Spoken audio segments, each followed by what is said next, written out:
Do you know how Belgian chocolate Godiva derived its name? Have you ever noticed the logo on the chocolate?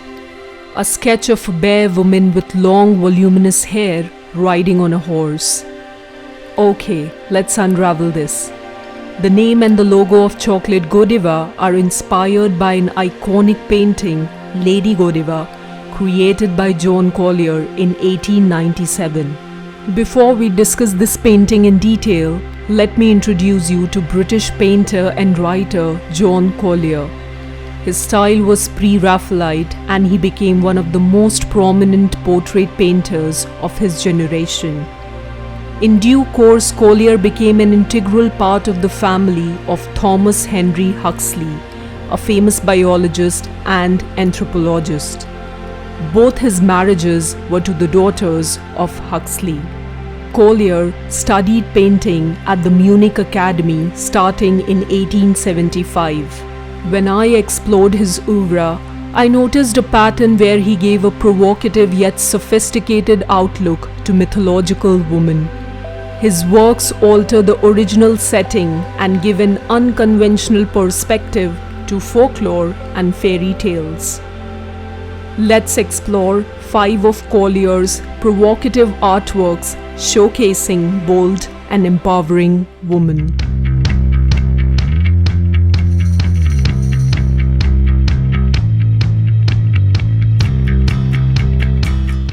Number 1. Lady Godiva. Before we talk about the artist's interpretation, let's discuss the interesting legend of Lady Godiva.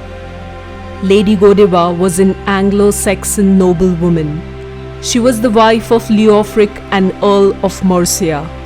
When Godiva's husband imposed heavy taxation on their countrymen, as a way of protest, she rode naked on a horse, covered only in her long hair, through the streets of Coventry. Only a man named Peeping Tom watched her ride. The legend says that Peeping Tom was either struck blind or dead.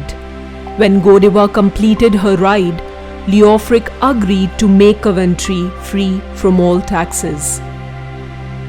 This legend has inspired artists, sculptors and painters for centuries. Collier and his fellow Victorian painters took interest in the subject soon after Alfred Lord Tennyson's poem Coventry Godiva got popularized. Collier created an exceptionally sensual interpretation of Lady Godiva that certainly made waves in the art world. A charming naked woman with luscious milky skin, she bows down out of shyness, showing only her side profile to the viewer. Her golden hair and bare back, both sun-kissed. The right hand holds her golden hair covering her breast. The other hand holds the straps fastened to a red velvet saddle of a beautifully dressed horse. Was the story of Lady Godiva medieval propaganda, myth, or a real historic event? We would never know. But Lady Godiva became a symbol of Coventry and female empowerment. Number 2. Lilith with a snake. Is Lilith the first ever femme fatale? From being the first wife of Adam to the female demon in Judaic scriptures, the figure of Lilith has gradually evolved from a dangerous woman to a symbol of sensuality and feminism, equal to Adam in all aspects. While there have been plenty of interpretations, Collier envisioned a more seductive version of this sinful biblical figure. A naked, beautiful woman with long golden hair embraces a snake with the most serene expressions. One highlight of the painting that stood out for me is, even though the painting exudes voluptuousness, it offers a perfect mix of calm and wicked sensuality. Number 3. In the Wienersburg Tannhäuser. The folklore of Tannhäuser goes like this. A German minstrel who passionately loved Venus in the kingdom of Wienersburg. Once Tannhäuser was satisfied by the pleasures in Wienersburg, he wished to go to the earthly land and asked for absolution from the Pope. The latter, however, rejected his request. Yet Tannhäuser left. Too late for him, Pope's salvation did not save his soul. He returned to Venus, with whom he would remain until he is damned on the day of judgment. In Collier's setting, Tannhäuser, in shining armor, kneels down in front of semi-naked Venus. Venus holds a wreath of flowers that symbolize mortality and seductively looks at Tannhäuser. The pair of pigeons symbolize love, while the in-flight ones depict peace. The cypress trees in the background convey perpetual mourning and death. Number 4. Sirs.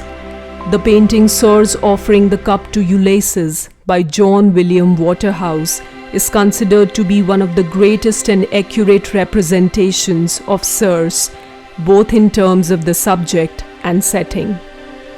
Before going into Collier's art, let's explore who was Sirs.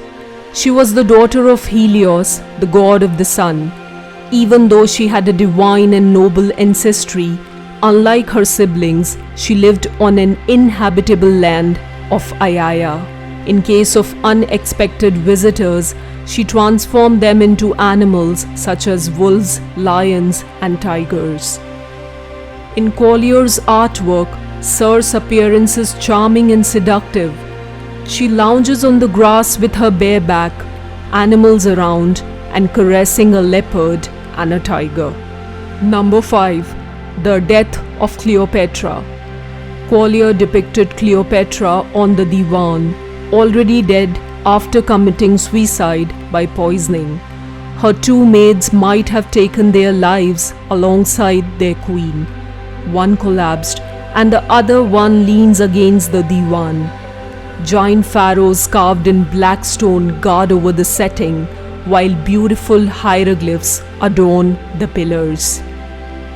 Which is your favorite painting by John Collier? Drop them in the comments. If you like our videos, consider donating to us on patreon.com/frame of reference. My heartfelt thanks to all my active patrons. Subscribe and turn on notifications so you don't miss any videos from our channel, Frame of Reference.